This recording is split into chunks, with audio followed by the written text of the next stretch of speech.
Welcome to B4 explorer channel. ಗೆಳೆಯರಿ, ಇವತ್ತು ನಮ್ಮ ಚಾನಲಲ್ಲಿ ಒಂದು ಸುಂದರವಾದ ಅಮೋಘವಾದ ಒಂದು ಪ್ಲೇಸ್ ಬಗ್ಗೆ ನಿಮಗೆ ತಿಳಿಸ್ಕೊಡ್ತೀನಿ. ಅದು ಬೇರೆ ಯಾವುದಲ್ಲ, ನಮ್ಮ ಬೆಂಗಳೂರಿಂದ 150 ಕಿಲೋಮೀಟರ್ ಡಿಸ್ಟೆನ್ಸಲ್ಲಿರೋ ಅತಿ ಸುಂದರ ಏಕಶಿಲಾ ವಿಗ್ರಹ ಹೊಂದಿರೋ ಶ್ರವಣಬೆಳಗೊಳ. ಇಲ್ಲಿಗೆ ನಾವು ಅತಿ ಕಮ್ಮಿ ಖರ್ಚಿನಲ್ಲಿ ಯಾವ ರೀತಿ ಹೋಗೋದು ಅನ್ನೋ ಬಗ್ಗೆ ತಿಳಿಸ್ಕೊಡ್ತೀನಿ. ಯಶವಂತಪುರ ರೈಲ್ವೆ ಸ್ಟೇಷನಿಂದ ನೀವು ಶ್ರವಣಬೆಳಗೊಳಗೆ ಹೋಗಬೇಕಾದ್ರೆ ನಿಮಗೆ 75 ರೂಪಾಯಿ ಚಾರ್ಜ್ ಮಾಡ್ತಾರೆ. ಬೆಳಗ್ಗೆ 7 ಗಂಟೆಗೆ ಯಶವಂತಪುರ ರೈಲ್ವೆ ಸ್ಟೇಷನಿಂದ ಟ್ರೈನ್ ಇದೆ ಮತ್ತು 2.5 ಅವರಲ್ಲಿ ನೀವು ಶ್ರವಣಬೆಳಗೊಳ ಹೋಗಿ ಸೇರ್ಬೋದು. ಬಸ್ನಲ್ಲಿ ಪ್ರಯಾಣ ಮಾಡುವವರಿಗೆ ನಮ್ಮ KSRTC ಬಸ್ ಸ್ಟ್ಯಾಂಡ್ ಮೆಜೆಸ್ಟಿಕ್ಕಿಂದ ಹಾಸನ ಮಾರ್ಗವಾಗಿ ಹೋಗುವ ಎಲ್ಲ ಬಸ್ಗಳು ಚನ್ನರಾಯಪಟ್ಟಣಕ್ಕೆ ಹೋಗುತ್ತೆ.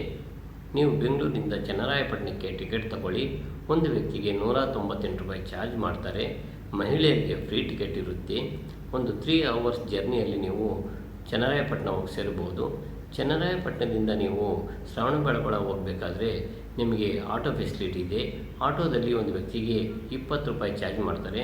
KSRTC ಬಸ್ಸಲ್ಲಿ 18 ರೂಪಾಯಿ ಚಾರ್ಜ್ ಮಾಡ್ತಾರೆ. 20 ಮಿನಿಟ್ಸ್ ಜರ್ನಿ ಆಗುತ್ತೆ. ಈ ಶ್ರವಣಬೆಳಗೊಳದಲ್ಲಿ ನಾವು ನೋಡಬೇಕಾದ ಸ್ಥಳಗಳು ಚಂದ್ರಗಿರಿ ಬೆಟ್ಟ, ಬಿಳಿಕೊಳ ಹಾಗೂ ವಿಂಧ್ಯಗಿರಿ ಬೆಟ್ಟ, ಬಸದಿಗಳು, ಕುಜ್ಜ ಬಾಹುಬಲಿ, ಶಿಲಾಶಾಸನಗಳು.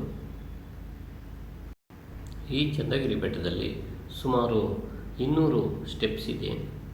ಈ ಸ್ಟೆಪ್ಸೆಲ್ಲ ಹತ್ಕೊಂಡು ಮೇಲಕ್ಕೆ ಹೋಗಬೇಕು. ಗೆಳೆಯರಿ, ಒಂದು ವಿಚಾರ ಏನಂತಂದರೆ, ಈ ಸ್ಟೆಪ್ಸ್ ಹತ್ತೋದಕ್ಕೆ ಸ್ಲಿಪ್ಪರ್ಸ್ ಆಗಲಿ ಶೂ ಆಗಲಿ ಬಳಸೋ ಆಗಿಲ್ಲ.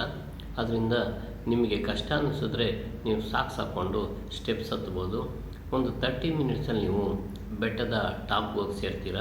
ಅಲ್ಲಿ ಚೆಕಿಂಗ್ ಪಾಯಿಂಟ್ ಮುಗಿಸ್ಕೊಂಡು ಒಳಗೋದ್ರೆ ನಿಮ್ಮ ಲೆಫ್ಟ್ ಸೈಡ್ ತಿರುಗಿದ್ರೆ ಅಲ್ಲಿಂದ ಬಸದಿಗಳು, ಶಿಲಾಶಾಸನಗಳು, ಕುಜ್ಜ ಬಾಹುಬಲಿ ಎಲ್ಲ ನೀವು ದರ್ಶನ ಮಾಡ್ಕೊಬೋದು.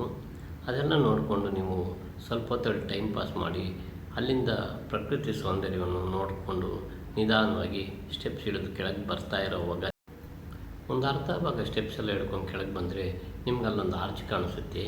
ಇದೇನಕ್ಕೆ ಅಂತ ಅಲ್ಲ ಸ್ಥಳೀಯರನ್ನ ಕೇಳಿದಾಗ ಅವ್ರು ಹೇಳಿದ್ರು, ವಯಸ್ಸಾದವರು ಪೂರ್ತಿ ಬೆಟ್ಟ ಹತ್ತಕ್ಕಾಗೋದಿಲ್ಲ, ಈ ಆರ್ಚ್ವರೆಗೂ ಬಂದ್ಬಿಟ್ಟು ಇಲ್ಲಿಂದ ವಿಂಧ್ಯಗಿರಿ ದರ್ಶನ ಮಾಡ್ಕೊಬೋದು ಅಂತ ತಿಳಿಸಿದ್ರು.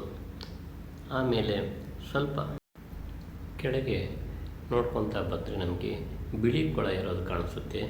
ಆ ಬಿಳಿಕೊಳ ಬೆಟ್ಟದ ಮೇಲಿಂದ ತುಂಬ ಸುಂದರವಾಗಿ ಕಾಣಿಸುತ್ತೆ. ನಾವು ಬೆಟ್ಟ ಇಳಿದ ನಂತರ ಸೀದಾ ಬಿಳಿಕೊಳ ಹತ್ರ ಹೋಗೋಣ.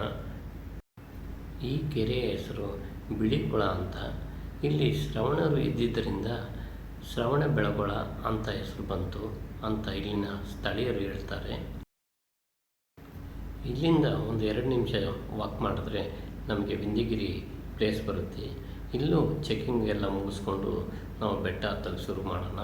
ಈ ಬೆಟ್ಟದಲ್ಲಿ ಸುಮಾರು 614 ಸ್ಟೆಪ್ಸ್ ಇದೆ. 1 ಅವರ್ ಜರ್ನಿ ಆಗುತ್ತೆ ಬೆಟ್ಟದ ಟಾಪ್ ಸೇರೋದಕ್ಕೆ. ವಯಸ್ಸಾದವ್ರಿಗೆ ಕಷ್ಟ ಆದರೆ ಅಲ್ಲಲ್ಲಿ ನಿಂತು ರೆಸ್ಟ್ ತಗೊಂಡು ಹೊರಡ್ಬೋದು. ಒಂದು 3/4 ಭಾಗ ಹೋದ್ಮೇಲೆ ಅಲ್ಲೊಂದು ಬಸದಿ ಕಾಣಿಸುತ್ತೆ.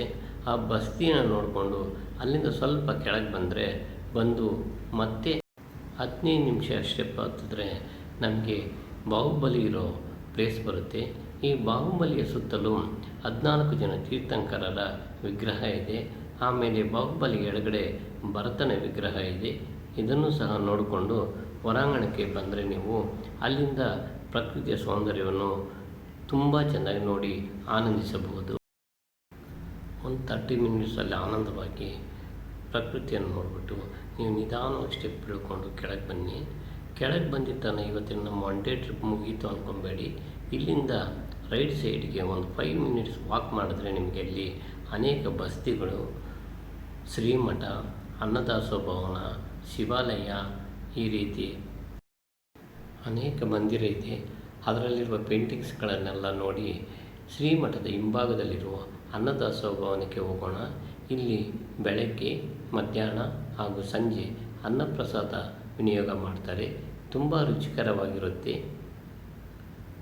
ಮತ್ತು ಇಲ್ಲಿಂದ ಸುಮಾರು 18 ಕಿಲೋಮೀಟರ್ ದೂರದಲ್ಲಿರುವ ಕಂಬದಹಳ್ಳಿ ಅನ್ನೋ ಪ್ಲೇಸ್ಗೆ ಹೋಗೋಣ.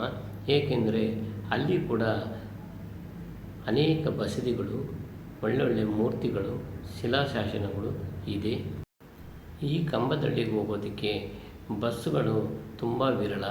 ಆದ್ದರಿಂದ ಆಟೋದಲ್ಲಿ ಪ್ರಯಾಣ ಮಾಡಿದರೆ ಒಬ್ಬರಿಗೆ 40 ರೂಪಾಯಿ ಚಾರ್ಜ್ ಮಾಡ್ತಾರೆ. ಈ ಕಂಬದಳ್ಳಿಯ ಬಗ್ಗೆ ಇನ್ನೂ ಪೂರ್ತಿ ಡೀಟೇಲ್ನ ನನ್ನ ಮುಂದಿನ ಎಪಿಸೋಡ್ನಲ್ಲಿ ತಿಳಿಸ್ತೀನಿ. ನನ್ನ ಈ ವಿಮರ್ಶೆ ಇಷ್ಟವಾಗಿದ್ದರೆ ನನ್ನ ಚಾನಲ್ಗೆ ಒಂದು ಲೈಕ್ ಕೊಟ್ಟು ಸಬ್ಸ್ಕ್ರೈಬ್ ಮಾಡಿ, ಶೇರ್ ಮಾಡಿ, ಕಮೆಂಟ್ ಮಾಡಿ.